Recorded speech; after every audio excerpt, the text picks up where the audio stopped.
All right, here we are with another advanced English lesson, February 18th. This is the 16th lesson, and I call it Pigeons, Dogs, Robots, Games, Sculptures, and Dragons, and we'll find out why. Let's get started here. The first story I have, and I do have a video. I'm not going to show you it here, but I'll read you the part that my students would read to me, and those vocabulary words are in red. A pigeon suspected of espionage was released by the police after being detained for 8 months. The bird was caught because it had rings with Chinese writing and a microchip. However, it was found that the pigeon was not spying, but had wandered off course from a race in Taiwan and ended up in India. The pigeon was freed after an investigation showed it was just lost. Animal rights activists were happy about the bird's release. So there we go. Notice there are some words that had come up in the past, like microchip. And remember, we talked about how Taiwan is the main manufacturer for microchips. Most of my students are Chinese, so I thought this was a fun article. You could say they're paranoid, the Indian authorities, but at the same time, pigeons have been known to be used for warfare at all times in history. The Greeks, I know, were used. I think Chinese probably too actually used these in the to deliver messages. Of course, we know about Project Pigeon from B.F. Skinner, the behaviorist who trained pigeons to guide missiles, although they didn't use them. There's a lot actually. So kind of paranoid, kind of funny. We always talk about birds being spies as like a whack job. People think that, but hey, actually they can be, and they probably have been used for spies in many cases. First phrase, not so much a vocabulary word. Notice I put it in italic. What does wander off course or to wander off course mean? The correct answer is to depart from the planned path.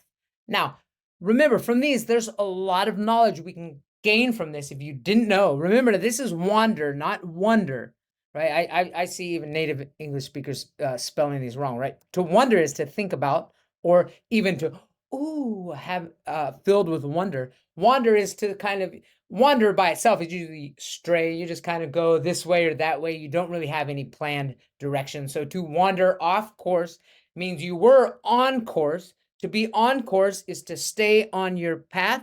To wander off course, or you could just say to go off course, is to leave the path that is planned. Now that can even refer abstractly. If you have a goal, to wander off course is to kind of deviate from your planned path.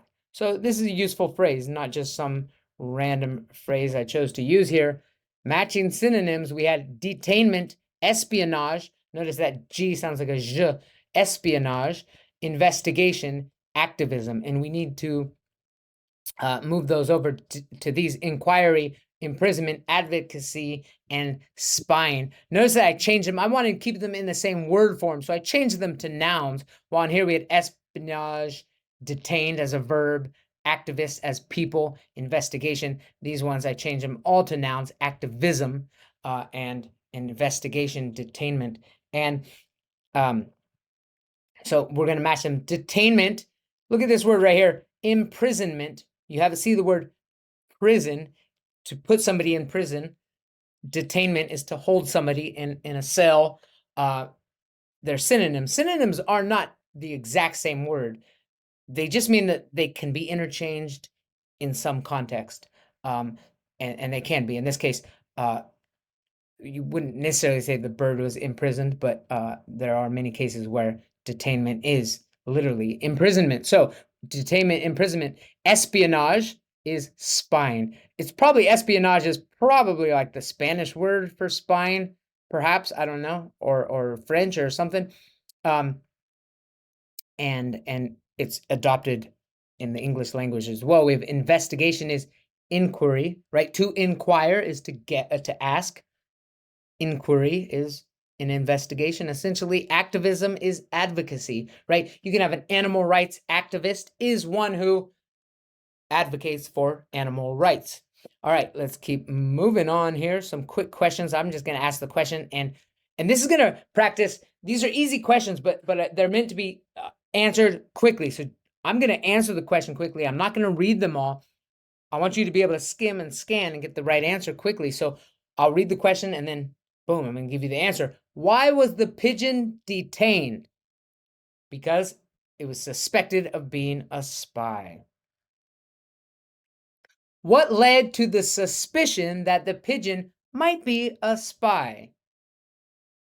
The rings with Chinese writing and a microchip it carried. What was the outcome of the police investigation? The pigeon was found to be lost from a race in Taiwan. That's funny, found to be lost. But using that phrase, that's funny. All right. What happened to the pigeon after the investigation? It was released. It wasn't sent back to Taiwan, actually. But it's kind of sad, right? Yeah. Just let it go. Let it figure its way out. But they're pigeons, supposed to be able to find their way back, right? Who was happy about the pigeon's release?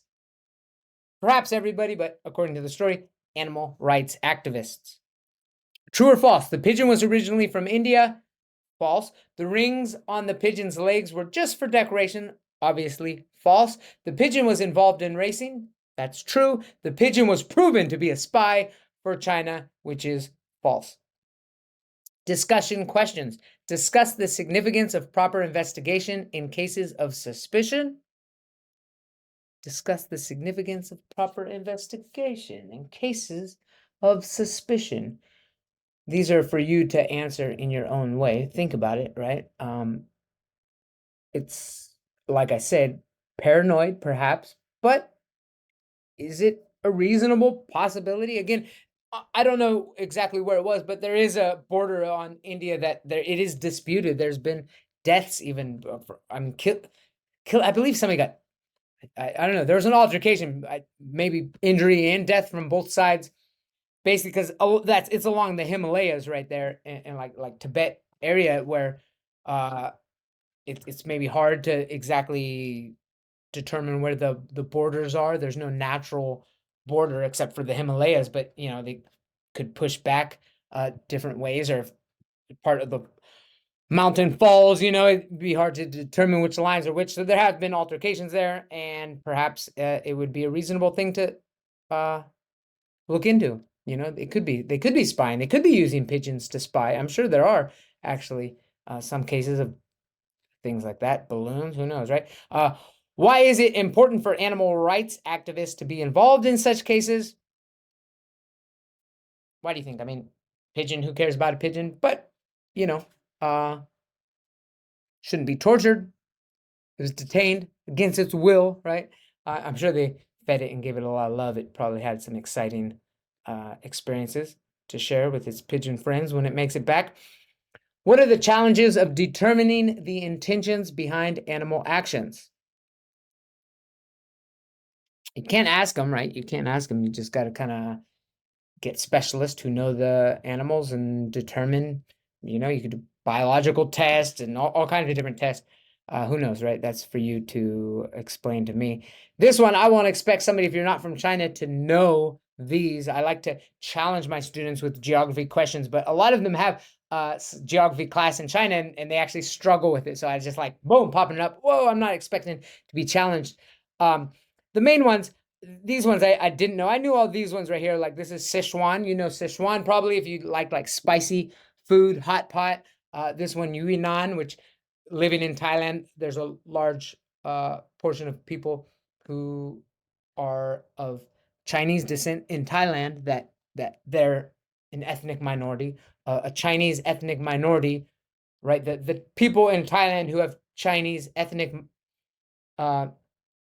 like a lineage to China usually are actually one of the ethnic minorities. One of them is Yunnan. They have the same sect of Buddhism where they do the same New Year, the water festival, all that. Guangxi, this is where that airplane like nosedived down. We think, I don't know, that person might have been a committing suicide or something. This one is Guangdong, Guangzhou. That's where Hong Kong and Macau are actually part of that. Their Hainan is their the only tropical part of China. Actually, it actually half of that island technically above the Tropic of Cancer. And then this one, of course, is Taiwan. We can always talk about that, whether that's a province or it's a province. It's a province of China, but we don't know what might come of that. And this is Fujian. Those are the only two places I've been: Fujian and um, and Guangzhou. Well, I've also been to airports in Taipei and Chongqing. Chongqing, crazy large city. Not common like Beijing and Shanghai. Anyway, let's keep moving on. Dog rescued from shipping container in Texas. A dog was trapped in a shipping container for over a week by the U.S. Coast Guard during a random check. The team heard barking from a container filled with cars meant for overseas shipment. The underweight dog, now called Connie, was rescued and taken to an animal shelter. Connie is getting better, but needs treatment before she can be adopted. So here we go. Some vocabulary words. I like changing it up. The activities. Trapped. Which one is it? Confined. Now that's hard because confined might be actually a more difficult word than trapped. Even you know the word trapped, you didn't know confined, but by process of elimination, you might have been able to determine that it was confined. Adoption is taking into one's family. Underweight obviously is below normal weight. Random is by chance. Rescued is to be saved. And then more geography. We've got some six actually states. I talk about Alaska. Some people say that China is bigger than America. Obviously, by population, it is. But by the if you count Alaska, it's not. I mean, you have to not count Alaska. But it's like, well, why wouldn't you count Alaska? I mean, you know what I mean? Saying, I mean, Alaska is almost like half or like a third of the continental U.S. Without Alaska, the U.S. would actually be smaller in land area, surface area than China, but not with Alaska. So of course that's up there. They know this one. Hawaii. They usually also know if you change that H to a K, kawaii. It's Japanese, but most people know that if you have ever seen an animation, it means cute. And then I asked them, these are some major states that maybe, they don't have to know them, but a lot of them don't. They know the name California, but some of them can't identify it. I thought, hey, it might be good to be able to identify some states. This one's California. This one's Texas.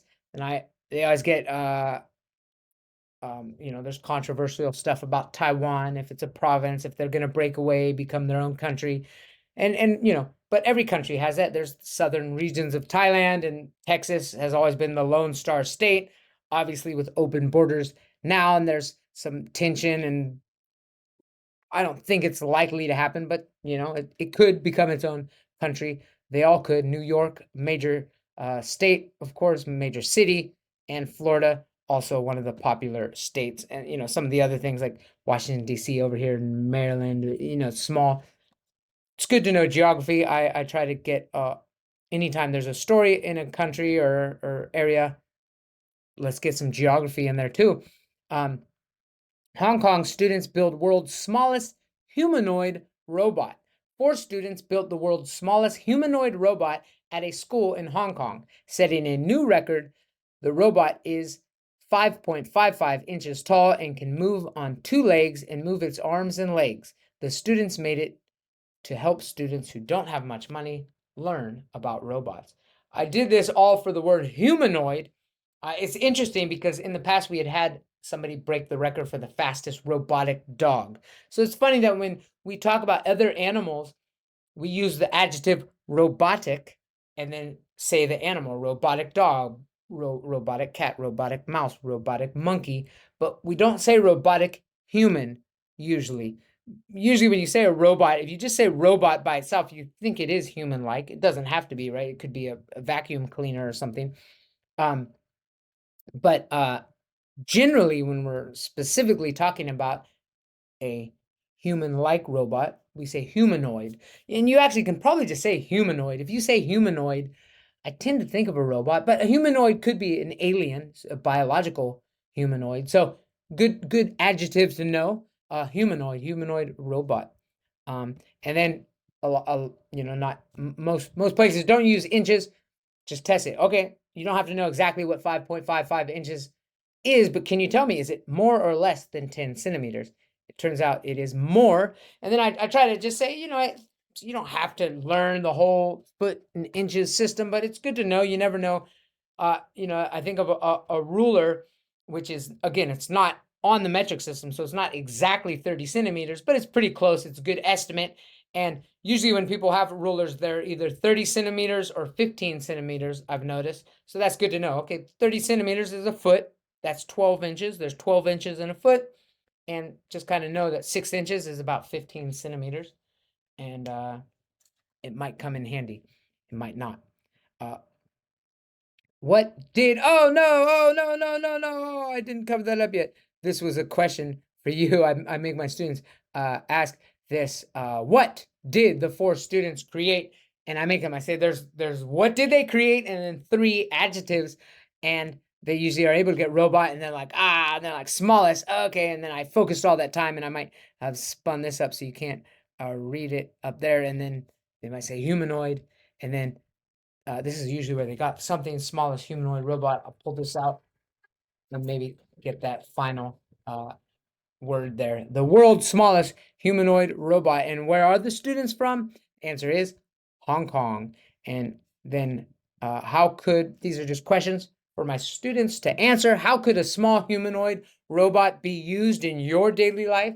So think about this 15-inch 15 centimeter robot. What are you going to have it do? Clean the floor, change the litter box, do your homework? Who knows?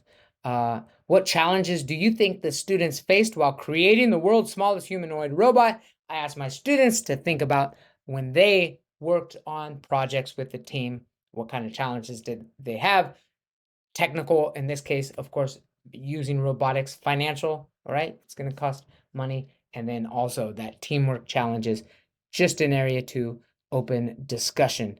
And why do you think the robot's ability to move on 2 legs and move its arms and legs is important for the Guinness World Record? That was part of the restrictions, because you think a robot, there are actually very small robots that, to call it a robot or not to call it a robot, that was one of the suggestions why. Maybe just to put a limit on how small it could be, perhaps. And man plays World of Warcraft for nearly 60 hours to break world record. It says he didn't drink caffeine. I'm thinking somebody could break this record, if they were on some serious drugs, perhaps. So a gamer from Hungary played World of Warcraft for 59 hours and 20 minutes straight, setting 2 world records. He took 5-minute breaks each hour, but did not use caffeine, only drinking water. After many hours, he started hallucinating. He streamed his challenge online and wants to keep his records forever. Hallucinating, that was the word of the day. Hallucinating. It's when you see something that's not there, although technically you can have audio hallucinations too, which means you hear things that aren't really there. Or taste, I guess any of your senses really could be hallucinating. And how would you prepare for a marathon gaming session? Think about all the things. You would probably want to come well rested. Try to time it so you can sleep as close to the beginning as possible. And, you want to be comfortable, but you don't want to be too comfortable where you're going to fall asleep or you're going to stand. And it said he got 5-minute breaks. Are you going to do power naps? Are you going to eat? Are you going to eat while you play? All these kind of questions. Again, the purpose is to open the discussion. Again, my students here, this is right here. This is Guangdong. Guangzhou is the major city here, but this is actually Macau, which is called something different in Chinese, Aomen or something. And this one is Hong Kong, right? So those are small regions of this province, which is itself not that large. So very small areas. The next one is Guinness World Record reverses course and accepts the matchstick tower. A man from France built the world's tallest matchstick sculpture of the Eiffel Tower, which is 23.6 feet tall and made from 706,9. All right, here we go. Whoa. This is funny because I was going to say what students sometimes do. We don't use ands. You shouldn't use ands and just say 706,900. Matchsticks. At first, he was told he couldn't have the world record because his matchsticks weren't the kind you can buy in stores. He ended up, he was able to get them without the matchstick head, but he had started with regular matches, but then got special headless matches from a company. Later, the people who decide world records changed their minds and said it was okay to use those matchsticks and shape them as needed. So they gave him the record for the tallest matchstick sculpture. If I were the person he beat, I would be a little skeptical about that. You can make a matchstick sculpture with headless matchsticks.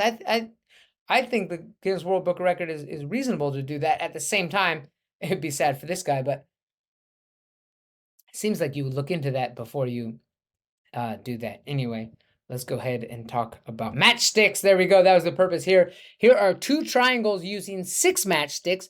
Can you move 2 matchsticks to create 4 triangles? Overlapping is allowed. We talk about what does overlapping mean, and then how we try to do it. We're going to move 1 here, and there you use 2 triangles, and then we're going to go ahead and bing, put this one right there. And as you can see, there's going to be the small triangle and the big triangle, and the small triangle and the big triangle. There's 4 total triangles. If you didn't get that one, don't worry, I have another one for you. This one is fix the equation by moving 1 stick, just 1 stick. Now, it's true you can move one of these sticks and put it on the equal signs. I'm going to say that's good, but I'm going to take that one away from you because you could do it. 8 can be changed into any number. You can make it a 0 minus 1 is not equal to 2. 9 minus 1, 6 minus 1, whatever. Can you do it? Dun dun dun dun dun dun dun. 7. Turn that 8 into a 7, and the 9. 8 turns into 9. 9 minus 7 is 2. Last one here, move 2 matchsticks to get exactly 2 squares with no unused matchsticks. The reason I say that is because it's quite simple to do that, and you get 2 squares, but then there's this leftover one here. I want it perfectly 2 squares, and it's going to be like that. Move that one over there and move that one over there, or of course you could have had it going in the other direction. And we're talking about France. There it is. Which one is France? Number 3, and we've been talking about these a lot. We've talked about all these so far: Portugal, Spain, France, Germany, Poland, Ukraine. Of course, that's where the war's going, and we're probably going to see some of this area becoming Russia. Who knows if Poland's going to take some of this? And we're talking about Hungary, so I should have mentioned Hungary, right? Is that Hungary? Ooh, I should have reviewed. And here we go, the last story of the day. In Hong Kong, in a Hong Kong shopping mall, a magnificent dragon sculpture crafted from roughly 38,000 balloons clinched a Guinness World Record. The creation was brought to life with the help of over 60 volunteers. This colossal dragon, stretching to 137.04 feet, set the record for the largest balloon sculpture of a dragon. Assembled to herald the Chinese New Year, this artistic marvel will grace the mall until February's close. The artists highlighted that ensuring the dragon's integrity without resorting to any external supports posed the most formidable challenge. There's a lot of words there. I broke them up into parts of speech. Adjective, we have formidable, and colossal. Formidable is tough or challenging, right? And colossal is huge.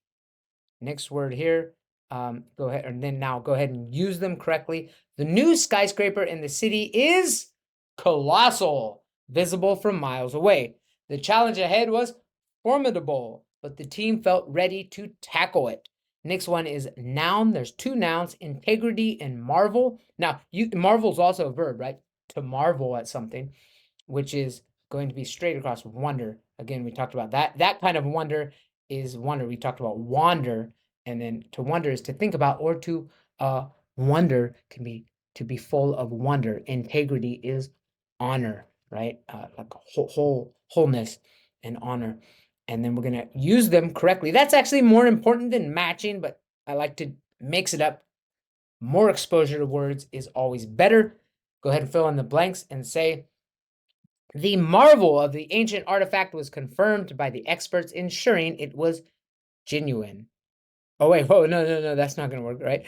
Uh, Everyone was in awe and wonder displayed at the technology fair. This one is the integrity of the ancient artifact was confirmed by the experts, ensuring it was genuine. That doesn't quite make the integrity of the, I would say, the integrity of the experts. The integrity of the experts for the ancient artifact. Ooh, yeah, I just cut this one. I actually skipped this one because most of the time we had so much discussion. This is actually the first time I came across this. Of course, these are created by some chat GPT. I use them and ask them to spit me out some questions sometimes. I didn't really look over that one. No worries there, right? Let's just go ahead and focus on these verbs. Verbs. I didn't. Yeah, like I said, I didn't actually teach this slide. That's why a little unprepared. Usually by the time I come here, I've already gone through all these so many times. I haven't I don't have errors, but this one, this lesson created a lot of discussion, had a lot of discussion. And if I do, I like discussion the most. So I skip activities. These really activities are really only made to create discussion. That's one thing watching this video, of course, you're not able to get. But you can contact me if you want to have these lessons where we have discussion. Let's go ahead and match: to clinch, to herald, to ensure, to resort to pose. To clinch is to secure. Remember, clinch the world record. To herald is to call upon. No, it isn't. It's to announce. It could be to call out in some cases. It's to announce, though. To ensure is to secure. To resort to is to call upon. And to pose is to present. Now let's go ahead and use these. Well, there might be some mistakes. Like I said, I haven't used these. The flowers in the garden. Oh, I didn't. Oh, shouldn't have took that one.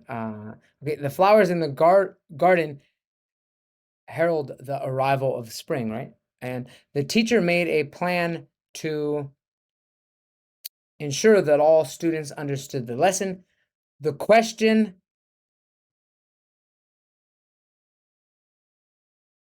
posed, I would put that in past tense, posed a serious debate among the members of the club. Wait a minute, that doesn't quite. The team worked hard to clinch their victory in the final minutes of the game. When the usual route was blocked, we had to resort to taking the longer scenic path.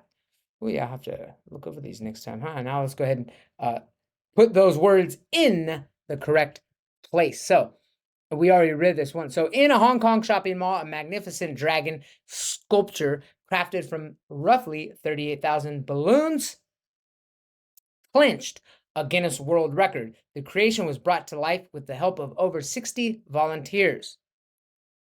This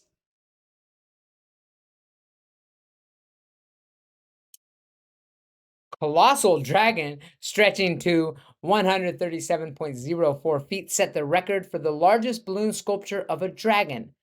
Assembled to herald the Chinese New Year, the artistic marvel will grace the mall until February's close. The artists highlighted that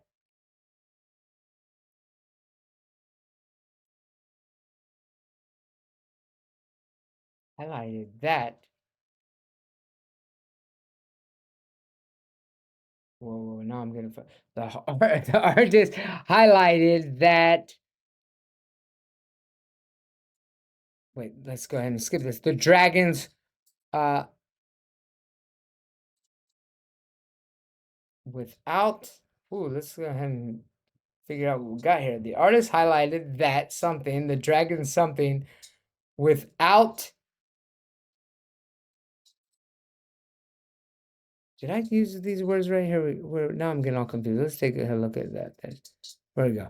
We got the artist highlighted that ensuring the dragon's integrity without resorting to any external supports posed the most formidable challenge. Wow, like I said, yeah, usually I have done this lesson so many times I don't run into these little blunders, but Let's go ahead and see if I got that. So the artist highlighted. Oh, was that was highlighted? Oh, that okay. So the artist highlighted that ensuring the dragon's integrity without